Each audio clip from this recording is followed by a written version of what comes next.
नमस्कार दोस्तों, आज मैं आपके सामने एक बहुत ही मार्मिक स्टोरी शत्रु और मित्र कैसे बनते हैं और कैसे नष्ट होते हैं इसके ऊपर लेकर के उपस्थित हूँ। कहते हैं कि आप जानते हैं कि मित्र के मरने से क्या मित्रता नष्ट होती है? नहीं ना, मित्र मर जाते हैं लेकिन मित्रता बरकरार रहती है। उसी तरह से तो फिर शत्रु के मिटने से शत्रुता कैसे नष्ट हो सकती है?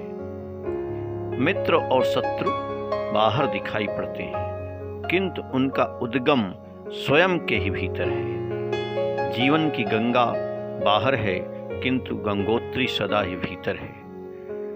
हम लोग तो प्रत्येक व्यक्ति में स्वयं की प्रतिध्वनि ही पाते हैं। जैसे मैं जो होता हूँ वही दूसरे में झलक आता है। तो एक कहानी है बहुत ही मार्मिक, आप सुनिएगा तो इससे हमको समझ में आएगा कि कैसे शत्रुता नष्ट कर सकते हैं। अमावस की अंधेरी रात्रि थी। एक व्यक्ति किसी की हत्या करने के लिए उसके घर में घुसा। चारों ओर कोई भी नहीं था, लेकिन उसके भीतर बहुत भय था। सब ओर सन्नाटा था, किंतु उसके भीतर बहुत कोलाहल और अशांति थी। भयभीत कांपते हाथों से उसने द्वार खोला। आश्चर्य कि द्वार भीतर से बंद नहीं था, बस अटका ही था। लेकिन यह क्या, द्वार खोलते ही उसने देखा कि एक मजबूत और खूंखार आदमी बंदूक लिए सामने खड़ा है। संभवतः पहरेदार था।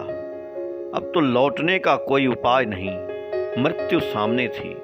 विचार का भी तो समय नहीं था। आत्मरक्षा के लिए उसने गोली दाग दी। एक क्षण में ही सब हो गया।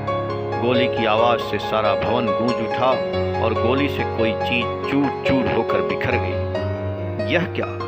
गोली चलाने वाला व्यक्ति हैरान रह गया। सामने तो कोई भी नहीं था। गोली का धुआं था और चूर चूर हो गया एक दर्पण था। जीवन में भी यही दिखाई पड़ता है। आत्मरक्षा के ख्याल में हम दर्पणों से ही जूझ पड़ते हैं।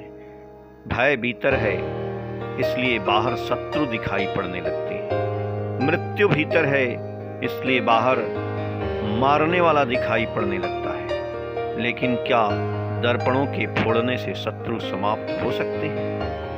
शत्रु समाप्त होते हैं मित्रता में, मृत्यु में नहीं।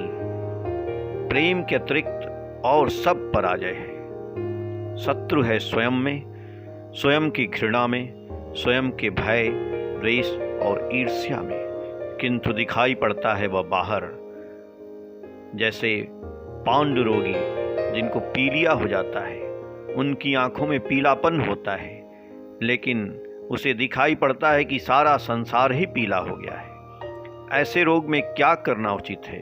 क्या संसार से पीतवर्ण को मिटाने में लगना ठीक होगा या स्वयं की आंखों का उपचार? संसार तो ऐसा ही है जैसे कि स्वयं की आंखें हैं। स्वयं की दृष्टि में ही शत्रु और मित्र के रंग छिपे हैं।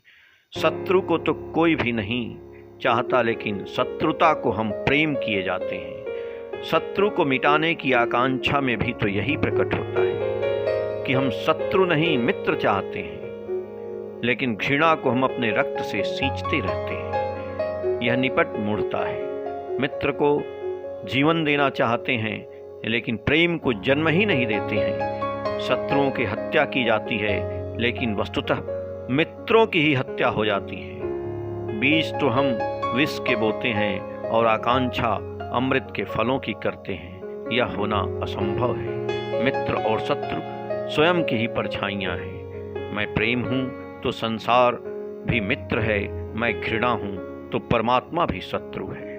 जय गुरु।